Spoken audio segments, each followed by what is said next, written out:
Chapter 22. 9 days into our long march, or was it 10? I found myself walking next to another boy about my age. His face was red, and his eyes were half shut, and he staggered with each step. He was about as close to a Mussulman as you can get without actually being one, without crumpling to the ground and not being able to get up again. He almost swayed into me once, so I picked up my pace and got ahead of him. I couldn't stop thinking about him, though. He reminded me of Fred, sick in his bed and not able to get up and work. Fred, who had been such a friend to me when I had so desperately wanted one, needed one, at Auschwitz. I kept looking back at the boy, watching him weave through the shuffling lines. Once he stumbled and fell, only climbing back to his feet after a struggle. Very soon now he would be at the back of the lines, where the SS and their pistols waited. I couldn't help it. I had to go back to him. I slowed down until we were alongside each other. "Hey," I said. "Hey, you have to walk faster." The boy said nothing.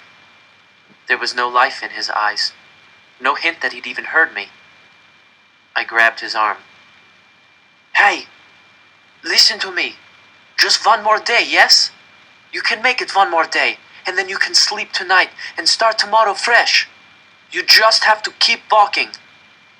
The boy tripped and stumbled into me, and I caught him. I propped him up under his shoulder, letting him lean on me, but he never broke away. Perhaps his body knew that if he let go, he would fall again.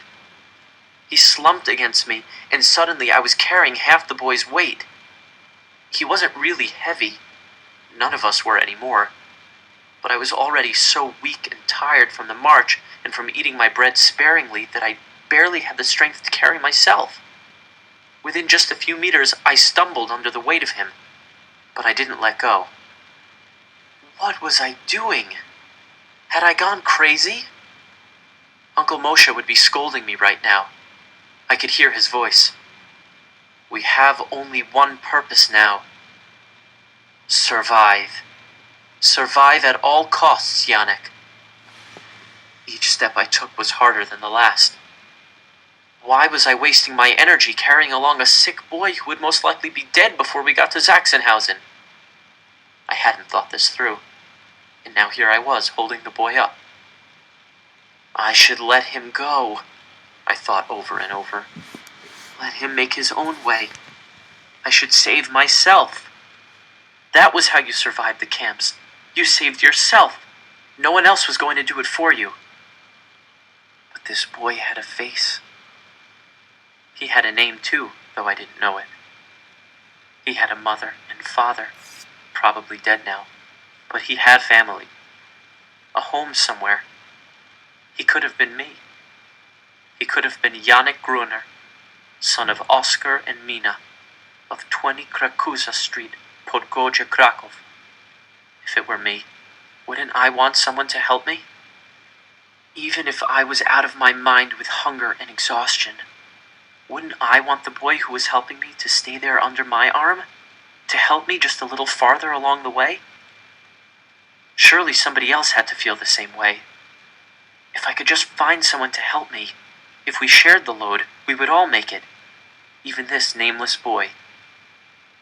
"Please," I said to the man nearest me. "Please, help me." The man heard me, but he wouldn't look at me. Instead, he picked up his pace and left us behind. "Just help me carry him," I begged another man. "Don't be a fool," the man said, and he too moved away. "Leave him," another prisoner told me. "He's going to die anyway," said another. "Let him go, or he'll take you with him." Crack! I jumped. Somewhere behind us another prisoner had fallen too far behind, and the Nazis had shot him. They would shoot me too if we fell behind, even though I wasn't the sick one. Why wouldn't someone help us? It didn't have to be this way, every man for himself. If we all helped one another, if we became one another's family now, when all of our real families had been taken from us, We could be stronger. More of us could survive. But too many of them thought like Uncle Moshe. Too many of them would only look out for themselves. I wanted to yell at them, argue with them, but I was too tired. It wouldn't do any good anyway. I was right, but so were they, in their way. The only person you could trust in the camps was yourself. I should never have helped the boy. I knew that, but now that I was helping him, I refused to let him go. I was becoming stubborn now that I was 16. I walked along, giving the nameless boy all the energy I could spare. I longed to have a bite of my bread, but it was tucked into the waistband of my pants behind my back, and I couldn't reach it and carry the boy at the same time. I would have to wait for nightfall, and our schedule would stop before I could eat again. It was better that way, I figured. My bread would last longer, so long as I survived to eat it. But as we walked along, step after step, kilometer after kilometer, my stomach began to gnaw away at itself. I was so hungry. Just a bite of bread, just a pinch, and I could quiet my aching stomach for a few more hours. The only way to eat was to let go of the boy, though, and we were already near the back of the lines. I couldn't stop, but I was so hungry I cried. The gray clouds in the sky meant more snow, but they also meant night would come earlier, and maybe an earlier end to the day's marching. Just a little farther, I told myself. One more step, then another. If I fell, it would be hard for me to get up again, and impossible for me to lift the boy. If I dropped him now, all this torture would have been for nothing, and that seemed worse than having helped him to begin with. But I wasn't going to make it to nightfall, not even with the gray clouds overhead. Just when I thought I couldn't take another step, my load lightened. Another prisoner stepped in to take the boy's other arm. He was an old man with sunken, bloodshot eyes, deep cracks in his face, and a grizzled beard. He looked like I might be carrying him next. "Can't walk so well myself," he rasped, "but I'll help you the rest of the way today." Tears streamed down my face. I should have said thank you, but I was too tired to speak. The old man seemed to understand. "Keep walking," he told me. We walked along in silence the rest of the evening. The only sounds, the crunch of the frozen mud beneath our feet, and the cracks of the capos' whips. I tried to block out everything else and focused on putting one foot in front of the other. It was still a struggle to carry the boy, but with someone else to help, I was rejuvenated. Darkness had long since fallen when we reached the top of a hill and found no barn or house in sight. The guard stopped us and told us the frozen ground would once again be our bed. None of us complained. My companion and I dropped the boy to the ground as quickly as we could, and before I could thank him, he disappeared into the crowd of prisoners huddling together for warmth as they slept. I stood over the boy a moment longer, wondering what his name was, and if he would even survive the night. His breath was ragged, and his body barely moved. Had I used up all that energy for nothing? Before I could sleep, I had to eat. I reached for what was left of my half loaf of bread tucked into my pants. But it wasn't there. In a panic, I patted all around my waistline, even checking to see if it had slid down inside my pants.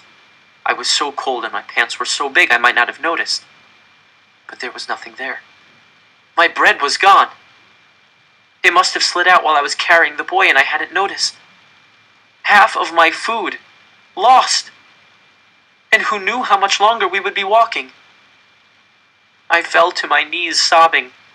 Without food, I would never survive. I looked down at the nameless boy again, and my hands made fists.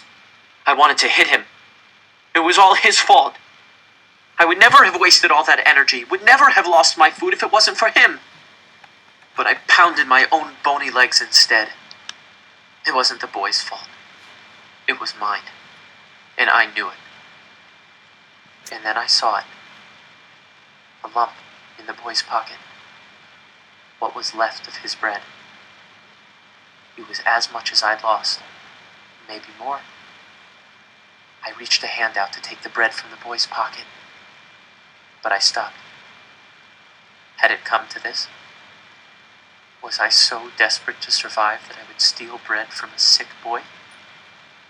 I quickly moved behind the boy and nestled in close so we could keep each other warm in the night. But as I lay there under the starless black sky, my stomach moaning, or was it me moaning?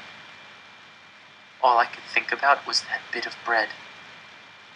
So little, I might have left it on my plate after dinner once, a long time ago, before the war. But now that little bit of bread was everything. It was the difference between life and death.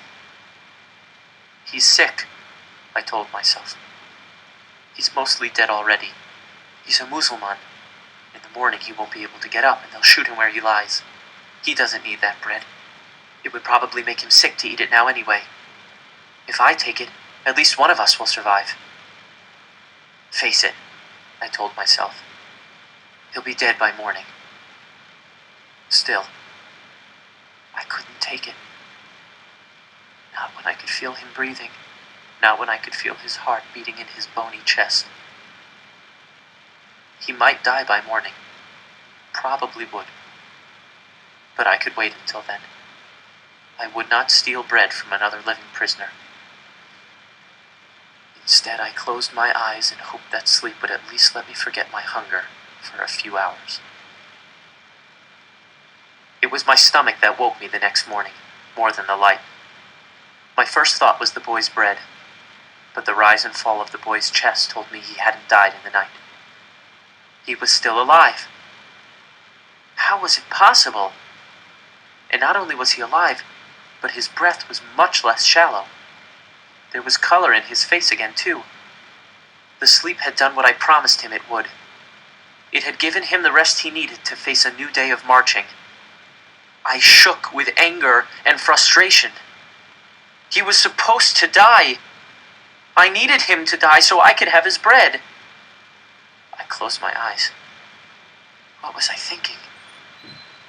I wouldn't steal bread from a living boy, but I would wish death on him so I could take it without guilt?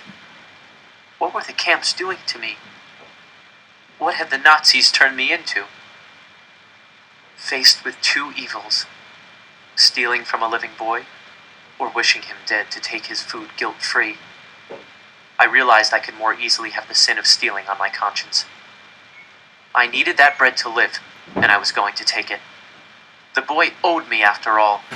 He was alive only because I had helped him. Slowly, my hand shaking, I reached around the nameless boy for the bread sticking out of his pocket. I touched it. I had it in my fingers when the boy's eyes opened wide and he stirred. "Hey, what are you doing?" he said. I yanked my hand back. "Nothing. I was just trying to see if you were still alive." The boy pushed the bread farther down into his pocket. "Well, I am," the boy told me. He pushed himself to his feet. "Wait," I said. "I'm the one who helped you yesterday." I started to say, but without so much as a thank you, the boy staggered away to join the march. I would have cried again, but I was too tired. A capo came around, kicking the last of us still on the ground, and I picked myself up. I wasn't a Mussulman. I might be starving, and I might be that nameless boy the others saw staggering through the ranks by midday, but I wasn't dead yet. My name was still Yannick, and I was going to survive.